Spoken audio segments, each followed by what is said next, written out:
Halo guys, selamat datang kembali di channel YouTube Teman Cerita Horor. Untuk kalian yang baru pertama kali mampir nih di channel aku, selamat datang ya. Aku Winda. Untuk kalian yang baru pertama kali mampir di channel aku, jangan lupa di-subscribe dulu ya. Oke, seperti biasanya malam ini aku akan nyeritain cerita horor yang berjudul Berebut Raga Manusia.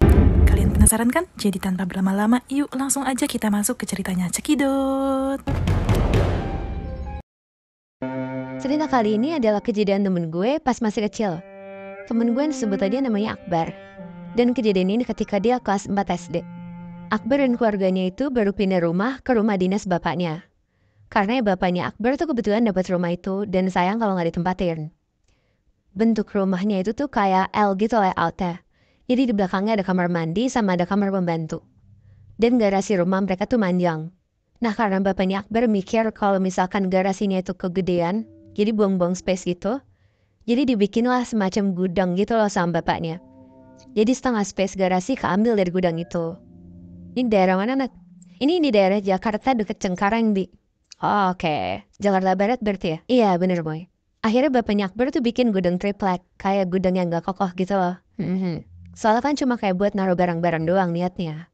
Sebenarnya ya, Akbar yang masih kecil waktu itu tuh kurang senang kalau garasi tempat biasa dia main di situ sama adiknya jadi mengecil. Jadi Akbar kayak protes gitu sama bapak ibunya. Cuma ya namanya anak kecil ya, nggak digubris lah sama bapak ibunya, tetap dibikin. Karena mikir untuk naruh barang-barang juga kan si gudang ini. Gudangnya tuh nempel sama garasi atau kayak dia tuh udah bangunan sendiri gitu sih, Nat. Ngebangun sendiri lagi Moy. Jadi setengah garasi tuh diambil buat gudang itu. Oh, berarti kebangunan baru gitu ya? Iya. Jadi kayak bikin sekat gitu loh Moy. Di garasinya. Oke, bayang. Nah udah tuh direnovasi, ditambahin gudang, selesai direnovasi, bapaknya Akbar harus pergi dinas. Jadi yang nempatin rumah itu tuh cuma ada Akbar, adiknya sama ibunya. Sekitar jam 8 malam, karena kamar bapak ibunya tuh gede banget, dan Akbar sama adiknya juga masih kecil, jadi ibunya tuh mutusin untuk mereka bertiga tuh tidur bareng satu kasur, di kamar bapak ibunya. Pas mereka bertiga udah matiin lampu dan siap untuk tidur, tiba-tiba tuh ada suara pembantunya manggil-manggil. Bu, Bu, langsung keluar kan ibunya Akbar. Nengok kanan kiri dari pintu, gak ada orang. Tapi setelah diinget-inget, ternyata pembantunya mereka tuh 2 hari lalu izin pulang. Mau mudik. Mau mudik soalnya itu tuh mendekati lebaran. Ibunya bingung sebenarnya, tapi ya takutnya juga dia salah dengar kan. Akhirnya dia masuk lagi ke kamar, lanjut tidur sama anak-anak. Pas Akbar sama adiknya udah tidur, tiba-tiba tuh ada suara ketukan pintu kamar. Tok tok tok. Makin berasa aneh kan ibunya. Akhirnya tapi ibu tetap jalan ke pintu pelan-pelan. Ngedekat, terus nyoba buat ngedengerin ketokannya lagi. Dan bener aja, ada lagi ketokannya. Tok tok tok. Kali ini tuh lebih cepet. Akhirnya dibuka lah sama ibunya. Pas dibuka, lagi-lagi tuh gak ada orang mau ibi. Langsung ditutup cepat-cepat kan akhirnya. Tapi pas lagi mau nutup pintu, tiba-tiba banget tuh ada suara perempuan ketawa. Kayak hihihi. Kayak gitu, ridik banget lagi. Nah sama si ibunya tuh juga merinding banget, terus dia langsung lari ke kasur. Akhirnya dia berusaha merem dan tidur. Nah untungnya tuh di malam itu Akbar sama adiknya tuh gak kebangun sama sekali. Akhirnya besok paginya, ibunya tuh ngapa-ngapain tuh juga jadi ngefokus. Kebayang-bayang suara manggil bu berkali-kali, perempuan ketawa, pokoknya jadi overthinking gitu dia. Karena suaminya juga belum pulang dinas, akhirnya ibunya Akbar tuh juga gak cerita ke Akbar sama adiknya. Dipendem sendirilah sama si ibunya ini. Sampai akhirnya dia mikir, kalau misalnya nanti malam ada suara ketokan pintu lagi, dia gak akan mau bukain lagi pokoknya. Nah sekitar jam 7 malam, mereka masuk kamar nih lebih awal. Sampai akhirnya di jam 9 malam tuh mereka bertiga udah tidur. Di kamar yang sama lagi, di kamar yang sama Moy. Kali ini tuh gak ada suara ketokan pintu lagi. Tapi tiba-tiba Akbar yang lagi tidur nyenyak tuh kayak ketindihan gitu. Terus mulutnya tuh miring kayak orang stroke sambil ngerasa kayak dicekek sama orang. Karena ada suara Akbar sedikit-sedikit kayak teriak gitu kan. Kalau ketindihan kan suara gak bisa keluar semuanya kan. Iya. Ibunya tuh kaget terus dia kebangun. Langsung cepet-cepet lah dibangunin sama si ibunya ini. Dan dikasih minum. Terus udah Akbar akhirnya bisa tidur lagi. Nah selama seminggu lebih, Akbar tuh selama tidur tuh selalu kayak gitu mau ibi. Sampai dibawa ke dokter buat dicek juga katanya gak ada penyakit apapun. Bahkan dokter tuh bilang, gak mungkin kena stroke bu, ini masih kecil anaknya. Soalnya ibunya tuh curiga banget kalau Akbar tuh kena stroke. Soalnya kan bibirnya tuh kayak miring ke kiri gitu loh. Iya. Ya kayak orang stroke pada umumnya lah ya. Iya bener Bi. Akhirnya karena ibunya juga bingung, setelah nanya-nanya keluarganya yang lain, dan dia juga nanya orang sekitar ya, disaranin lah ke orang pintar sama keluarganya. Akhirnya ibu sama bapaknya Akbar yang udah pulang tuh datang ke orang pintar kenalan keluarganya. Setelah nanya-nanya Akbar kenapa, ternyata katanya Akbar tuh diganggu. Dan gak cuma satu yang ganggu, tapi banyak banget ya. Rame gitulah di rumah itu.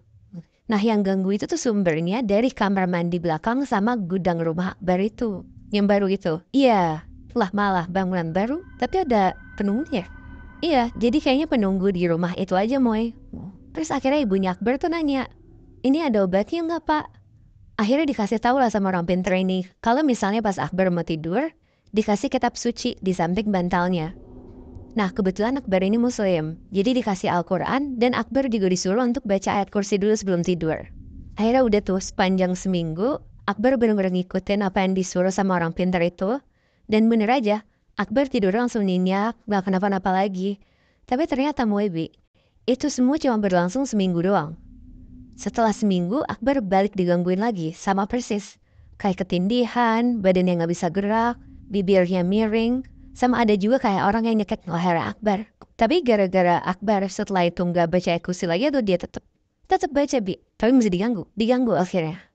Tapi untungnya Akbar tuh diselamatin sama keadaan.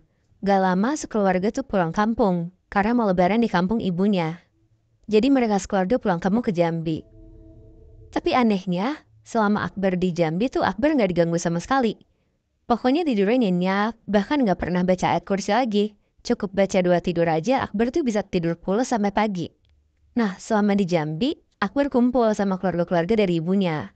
Dan dia ketemu sama tantenya yang kebetulan indigo. Akhirnya ibunya ngobrol sama tantenya ini dan nanyain lah, kenapa Akbar selama di Jakarta tuh kalau tidur gak pernah nyenyak. Selalu diganggu bahkan sampai kayak dicekek rasanya. Si tantenya ini Moebi, gak pernah ke rumah Akbar di Jakarta. Tapi tiba-tiba tantenya ini tuh bisa ngegambarin layout rumahnya Akbar. Dia bilang kamar mandinya ada di belakangnya. Terus ada gudang kan. Akhirnya makin percayalah keluarganya Akbar sama tantenya ini. Dan makin nanyain kalau Akbar ini tuh kenapa sebenarnya. Jadi ternyata kata tantenya, semua penunggu rumah Akbar tuh gak suka sama keluarga Akbar. Karena mereka tuh merubah rumah dinas yang udah lama kosong dan dibikin gudang. Dan kenapa Akbar yang diganggu tuh ya sebenarnya mereka tuh nyari pengganti bapaknya Akbar. Soalnya kan bapaknya dinas, jadi gak di rumah. Nah sasaran empuknya tuh kebetulan si Akbar ini. Wow. Akhirnya setelah seminggu di Jambi, Akbar sekeluarga tuh pulang ke Jakarta ke rumah dinas lagi. Ya, setelah seminggu di Jambi, Akbar sekeluarga tuh pulang ke Jakarta ke rumah dinas lagi. Dan bener aja, pas malam mau tidur, Akbar tuh diganggu sama persis kayak kejadian waktu dia diganggu kemarin. Wah, udah baca ayat kursi segala macam juga, kali ini bener-bener gak mempan. Jadinya karena bapaknya juga udah di rumah terus, Akbar selama tidur tuh dijagain sama bapaknya. Bener-bener ditungguin sampai azan subuh, baru bapaknya gantian tidur. Karena bapaknya lama-lama juga takut Akbarnya kenapa-napa kan. Selama dijagain bapaknya tuh Akbar tidur udah lumayan jarang ketindihan. Sampai akhirnya neneknya Akbar datang ke Jakarta buat nginep. Karena udah lama gak ketemu mereka semua. Ibu sama bapaknya Akbar tuh pengen pergi. Jadi pas banget minta tolong neneknya Akbar buat jagain cucu-cucunya dulu selama mereka pergi. Ya mereka tuh kayak mau ada waktu berdua buat pacaran doang sih sebenarnya. Dari siang sampai malam doang juga waktunya. Udah tuh akhirnya Akbar datang sama adiknya, ngobrol-ngobrol sama neneknya, main bareng. Sampai gak terasa waktu tuh udah malam. Udah menunjukkan waktu buat tidur Akbar sama adiknya. Pas udah mau tidur, tiba-tiba Akbar tuh kumat lagi Moebi. Dia ngerasa kecekek, bibirnya miring ke kiri. Dan kondisi neneknya di situ tuh gak tahu apa-apa tentang Akbar tuh kayak gini. Akhirnya panik banget lah, neneknya bingung harus apa. Dan katanya tiba-tiba Akbar tuh pingsan. Tapi pas pingsan itu tuh si Akbar berubah jadi macan. Dan ngamuk-ngamuk sambil ngaung. Terus nyakar-nyakar sekitar. Oh, bener-bener udah gak bisa ditahan juga. Karena neneknya tuh juga udah tua kan. Ditambah bentuk badannya itu tuh juga kayak merangkak. Jadi macan gitu loh Moebi. Kerasukan bener deh. Kerasukan bener Moe. Nah pas Akbar bangun, tiba-tiba dia tuh udah di rumah budenya yang di Jakarta. Yang kebetulan tetanggaan juga sama si Akbar ini. Pas Akbar lihat sekitar, dia tuh kaget banget. Karena sekeliling dia tuh tetangga-tetangga dekat rumahnya Mukanya tuh semuanya pada panik dan semuanya ngeliatin Akbar, bahkan kayak lagi bantuin Akbar. Akbar yang baru bangun tuh bingung banget karena ngeliat kondisi sekitar heboh dan panik. Apalagi semuanya tuh nanyain, Akbar gak apa-apa? Akbar gimana kondisinya? Ternyata pas Akbar berubah jadi macan itu, neneknya tuh takut dan manggil-manggilin tetangga sekitar rumah Akbar, termasuk budenya. Bahkan sampai ada tetangganya Akbar yang dicakar sama Akbar. Dan bentuk cakarannya tuh bukan cakaran dari kuku manusia, anak kecil gitu maybe. Bener-bener gede banget bekasnya. Karena neneknya juga gak ngerasa kondusif kalau harus pulang ke rumah Akbar lagi, akhirnya mereka nginep lah di rumah budenya. Bapak ibunya juga pulang ke rumah budenya buat nemenin Akbar. Sehari setelah semua kejadian itu, mereka sekeluarga pulang ke rumah Akbar lagi. Dan setelah malam di mana Akbar berubah jadi macan, katanya tuh udah gak pernah ada lagi gangguan-gangguan kayak gitu. Tapi gak sampai situ aja, ibunya Akbar tuh masih bingung dan penasaran kenapa anaknya bisa kayak gitu kan. Akhirnya ibunya manggil orang pintar yang baru. Tapi kali ini minta datang ke rumah mereka langsung buat ngecek rumahnya. Akhirnya datang lah si orang pintar ini. Pas dia masuk ke rumah Akbar, anehnya dia tuh kayak nunduk dan kayak izin masuk ke rumah orang yang gak dikenal gitu. Sambil nunduk-nunduk terus ngeliat ke Akbar bilang, "Ini Simbah." Wah, bingung kan satu keluarganya si Akbar. Akhirnya diceritain lah sama orang pintar ini. Ceritanya juga sama persis sebenarnya sama cerita orang pintar pertama dan tantenya yang di Jambi. Kalau penunggu-penunggu di rumahnya tuh sebenarnya gak suka kalau mereka tuh merubah layout rumah ini tanpa izin mereka. Keluarganya Akbar juga cerita kalau setiap malam tuh Akbar suka diganggu, kayak selalu ngerasa kecekek dan bibirnya miring. Nah diiyain sama si orang pintar ini, dan dia bilang, iya emang mereka niatnya mau nyelakain Akbar, bahkan mau ngebunuh Akbar. Wow. Terus karena ibunya juga masih belum puas sama jawabannya, ditanyalah, terus Akbar dirasukin sama macan ya? Nah dijawab sama orang pinternya, oh bukan bu, itu cewek, dan memang banyak di sini, hawanya juga negatif semua. Kaget dong satu keluarga Akbar denger ya, soalnya jelas-jelas yang dilihat neneknya dan tetangga-tetangganya itu tuh benar-benar kayak macan. Gak ada sosok cewek sama sekali, bahkan sampai nyakar-nyakar juga kan. Nah ternyata si orang pinter itu ngomong lagi, katanya, tenang aja bu, si macan ini tuh yang ngejagain Akbar. Lanjut lagi dia nanya ke bapaknya, bapak ada yang jagain juga pak? Kata bapaknya tuh jawab iya.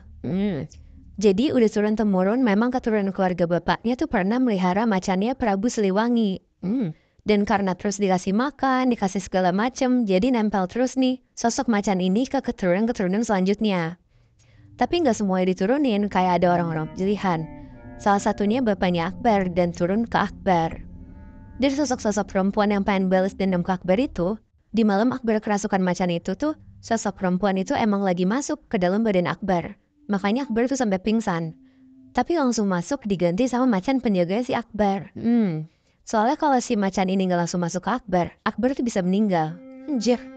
Tapi jadi kayak macan ini kenapa jadi malah nyelakain tetangga-tetangganya gitu nah. Soalnya kan si Akbar ini kan kayak lagi dimasukin dua sosok ya Bi. Sosok perempuan sama sosok macan ini. Mungkin di dalam badannya Akbar tuh mereka berdua tuh lagi berantem buat ngerebutin badannya Akbar. Tapi abis setelah kejadian itu, layout bangunannya dirombak gitu Nat. Atau emang dibiarin aja. Setelah kejadian itu sih setahu gue mereka tuh langsung pindah keluarga ke rumah mereka yang asli. Oh, berarti sosok-sosok penunggu rumah itu emang udah gak ngikutin keluarga si Akbar lagi ya? Udah enggak mau, soalnya kan emang kesel karena rumah itu diacak-acak aja kan. Iya padahal ya sebenarnya sih tinggal diubah aja nggak sih layoutnya, maksudnya si tripleknya tinggal diturunin gitu kan.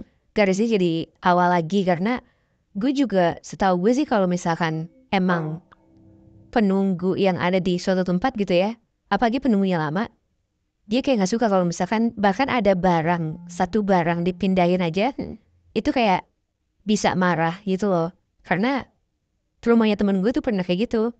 Ada kayak misalkan tuan rumah udah bilang, ini barang jangan dipindahin ya. Tapi temennya secara gak sengaja mindahin dan besokannya temennya sakit. No. Jadi menurut gue perlu hati-hati juga sih. Jangan sembarangan buat ganti-ganti gitu lah. Dan kalau misalkan emang udah ada tanda-tandanya, ya lu segera untuk memperbaiki, untuk menghormati mereka gitu loh. Ya gak sih? Bener? Ya bener sih B, karena dimanapun dan kapanpun bisa aja arwah yang marah itu datang gangguin kita. Apalagi kalau mereka bahkan dendam sama kita kan. Karena gue mikirnya kalau amit-amit nih mereka ngerasain itu, kita akan susah banget sih buat lepas dari dendam sang arwah.